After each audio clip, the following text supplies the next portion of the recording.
And welcome to Daily Focus. I'm glad that you're with me this morning, and I trust you had a good night's rest.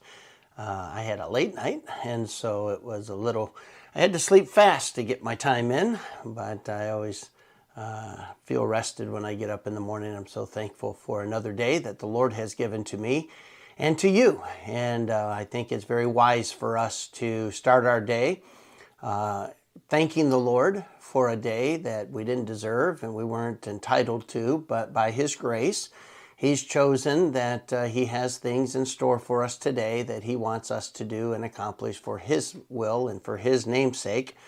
And what a privilege it is to participate in His program, to do the various responsibilities that He's entrusted to us, to fulfill our roles that we play in life, and to do it all for the glory of God. And the one thing about Proverbs that'll help us to remember, life is not about us.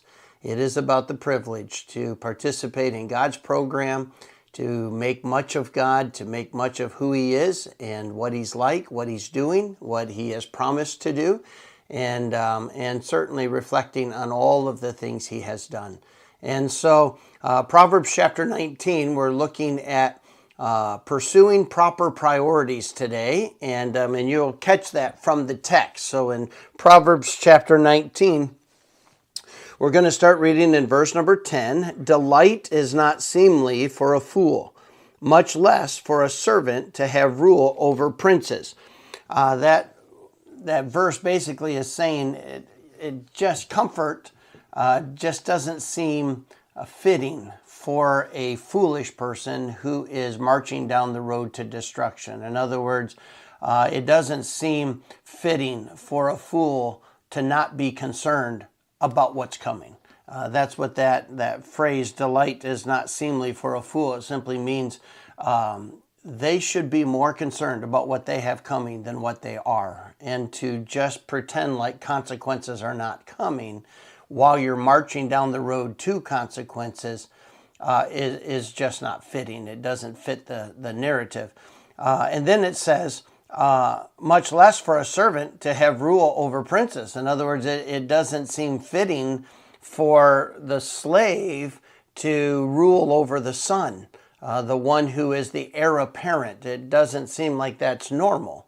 It does happen. It happens when the son is not responsible or mature enough to handle the family business, and dad sees that handing it over to his son would be foolish, and being a wise dad finds somebody who can actually run the business. And many times in Bible times, it was one of the servants of the house that had been there and proven himself and was responsible. And so instead of the inheritance going to the son, the inheritance would actually go to the servant. And people would say, well, that's not normal. That doesn't seem right. But in that scenario, it would be right, because for a child to believe they're entitled to something because of a namesake, and yet they've done nothing to earn it, nothing to put themselves in a position where it would be wise for a father to give. No, it's very fitting. It's very right, but it just seems out of place. And that's exactly what it is when a fool seems content to just be destroyed. And so that's what that verse is talking about. And then it goes right on to the king's wrath is as a roaring of a lion, but his favor is as dew upon the grass. I missed verse number 11. That's a critical one. The discretion of a man deferreth his anger, and it is his glory to pass over a transgression. The king's wrath is as a roaring of a lion, but his favor is as dew upon the grass. A foolish son is the calamity of his father, and the contentions of a wife are a continual dropping. House and riches are the inheritance of fathers, and a prudent wife is from the Lord. Slothfulness casteth into a deep sleep, and an idle soul shall suffer hunger. You say, well, what is the priorities? Well, God is teaching us in all of these verses.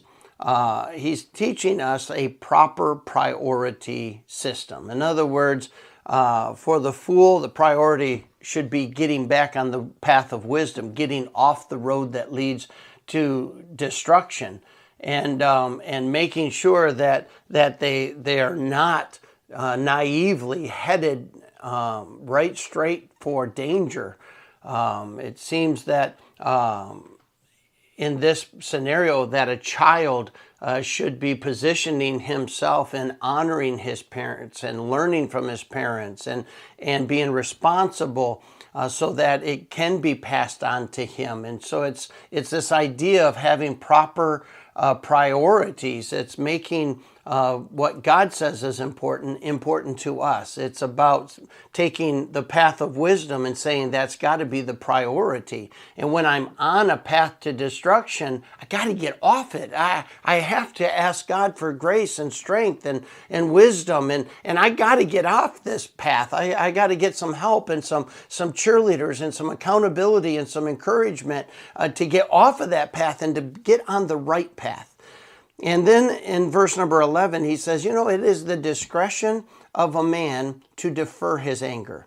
In other words, the Hebrew language there really gives us this idea that really it is discretion in a man that helps him to see getting angry over this just isn't worth it.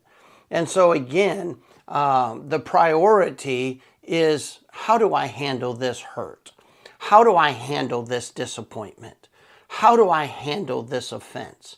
Because it would be easy to get angry. It would be easy to get mad. It would be easy to spout off at the mouth right now. And yet discretion in a man says, I don't believe that's the priority. I think the priority in this situation is to please God. And so how do I do that? And in light of all of the hurt or the disappointment or whatever, how do I please God? How do I make much of God? And make that the priority, rather than how do I make this person understand how they made me feel? How do I justify what they said about me? How do I get people to know the truth when they said whatever? Instead of that being the priority, how do I make much of God in this? How do people see Christ in light of this? And so it says it is the glory of a man to pass over a transgression. In other words, some things just don't need to be addressed. Some things just don't need to be made much of. And it's easier to just forgive and move on than it is to make much of it. And so verse number 13 brings us back into the family situation. It says, calamity or the foolishness of a son really is a hurt to a father. It's the frustration, if you will, or the concern of a father is the calamity or the foolishness of a son. And so it kind of, when a son is doing what's wrong or a child is doing what's wrong and you can see the path of destruction, it becomes the big frustration and concern of the father. And it just never goes away. That father, no matter what he does all day long, he keeps going back to thinking about that. How do I help my son? How do I help my child? How do I to salvage them from that? It never goes away. Just like it says the contentions of a wife are like a continual dropping, like the rain, like Proverbs 27 teaches us. And God says, I have to be able to handle those situations properly. I have to figure out in those situations, how do I not make it about how it's making me feel, what it's doing to me, but instead, how do I pursue this situation in a way where I make much of God? And so then he goes on to talk about house and riches are the inheritance of fathers, and a prudent wife is from the Lord. It's the contrast really to verse number 13.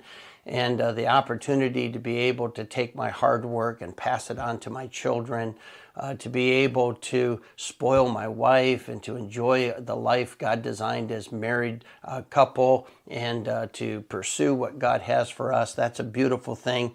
But then he ends it with, if you're lazy, you're going to be in trouble. And I think it's a reference, an illustration to laziness in general, but lazy spiritually. When I don't pursue proper priorities, when I don't make a pursuit, I don't put the energy in to do this, then I'm going to suffer. And so God is just reminding us, you know what? things happen in life, situations occur, and yet God trusts us with it. And what are we going to do with that trust? Are we going to be responsible? Are we going to pursue the proper priorities in light of it? Or are we going to fall prey to the path that's easiest, the path that's natural?